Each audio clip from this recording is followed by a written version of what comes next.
Sir, several questions raised regarding the Defense Ministry and the External Affairs and Irrigation Ministries have been clarified by my colleagues from those ministries. My task, therefore, has been simplified to that extent.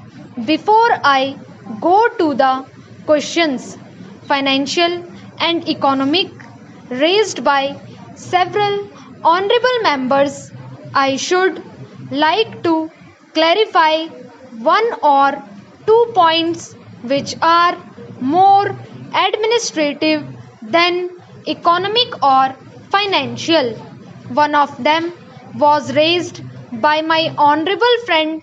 He raised the question about the recruitment by the assistant superintendent's departmental competitive examination, and particularly about the examination held in 1960. He said that about rupees 6 lakhs were spent for the 1960 examination, and later it was declared that no vacancies were available. He therefore suggested that a definite procedure should be there and the examination should be held according to the vacancies declared in advance, and all persons who have qualified in that examination should be eligible for promotion or for appointment. Sir, I do not know whether the honorable member knows how these vacancies are filled. He probably refers to the section officers grade in the Central Secretariat Service. This is filled 50% by direct recruitment and 25% by departmental competitive examination open to the assistants, the next lower grade, and the rest 25% by promotion of the assistants on the basis of seniority, subject to witness the examination. Therefore, that he was referring to was a departmental competitive examination for filling 25% of the vacancies. It takes about 1 year for the Union Public Service Commission to declare the results of the examination. From the time they take up the question of the examination, it is not therefore possible to declare the number of vacancies to be filled in from the very beginning. To declare them just when the results are out is more realistic, and that is what is done.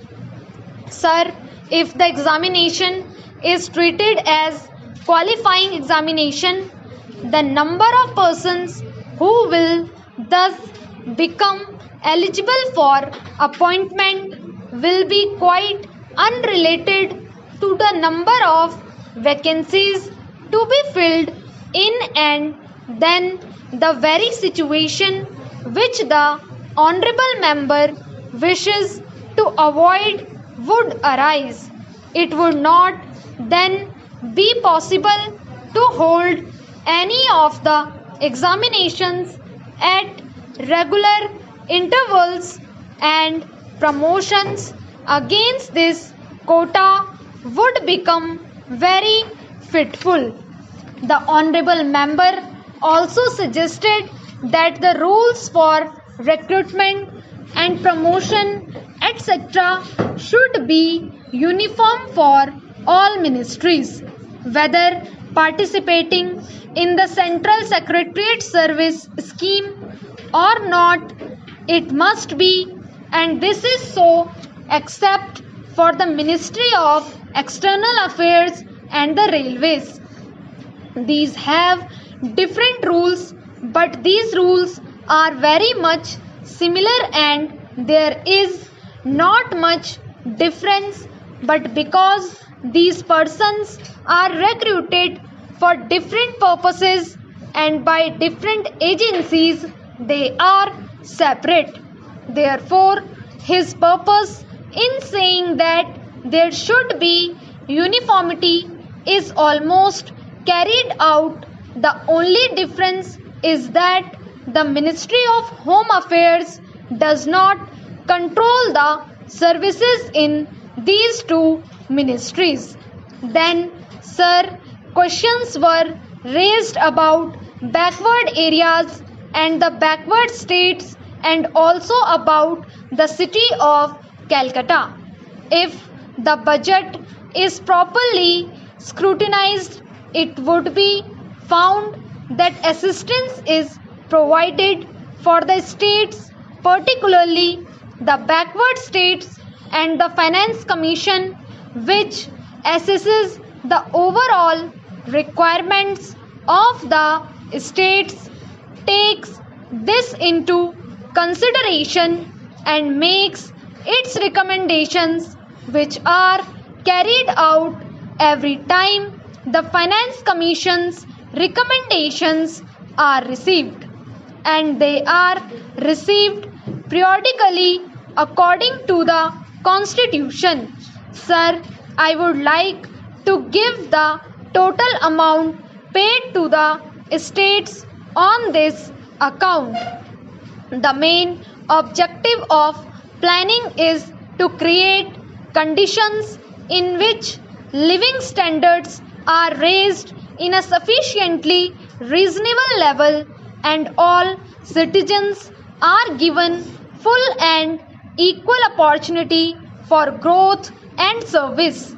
The plans seek to provide a balanced emphasis on increase in production and employment.